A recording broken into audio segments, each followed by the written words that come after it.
Welcome to new TV Telugu. ఒకప్పుడు తన సినిమాలతో భారతీయ చిత్ర పరిశ్రమలో కొత్త ట్రెండ్ సృష్టించిన సంచలన దర్శకుడు రామ్ గోపాల్ వర్మ మళ్ళీ తన పాత ఫామ్ ను అందుకునే ప్రయత్నంలో ఉన్నారు. చాలా కాలం తర్వాత బాలీవుడ్ లో ఓ ఆసక్తికరమైన ప్రాజెక్ట్ ను ప్రకటించారు. తన కెరీర్ లో మైలురాయిగా నిలిచిన సత్య చిత్ర హీరో మనోజ్ బాజ్పేయితో కలిసి ఆయన మరోసారి పనిచేయబోతున్నారు. వీరిద్దరి కలయికలో పోలీస్ స్టేషన్ మే భూత్ అనే హారర్ కామెడీ సినిమా రాబోతున్నట్లు వర్మ అధికారికంగా వెల్లడించారు. ఈ చిత్రంలో మనోజ్ బాజ్పేయి సరసన కథానాయికగా జెనీలియా నటించనుంది. సినిమా కథాంశాన్ని కూడా వర్మ స్వయంగా తెలిపారు. ఓ సోషల్ పోస్ట్ లో ఎన్కౌంటర్ స్పెషలిస్ట్ చేతిలో హతమైన గ్యాంగ్స్టర్ దెయ్యంగా మారి అక్కడే తిరుగుతుంటే ఎలాంటి విచిత్ర పరిస్థితులు ఎదురవుతాయో ఆసక్తికరమైన పాయింట్ తో ఈ సినిమాను తెరకెక్కిస్తున్నట్లు వివరించారు.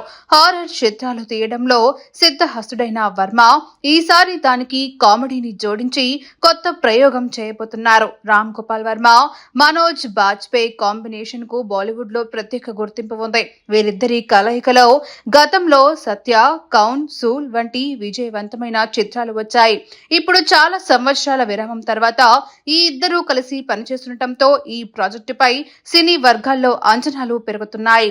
గత కొంతకాలంగా విభిన్నమైన వివాదాస్పద చిత్రాలు తీస్తున్న వర్మ ఇప్పుడు మళ్లీ ప్రముఖ నటీనటులతో కలిసి మెయిన్ స్క్రీన్ సినిమా చేస్తుండటం చర్చనీయాంశంగా మారింది.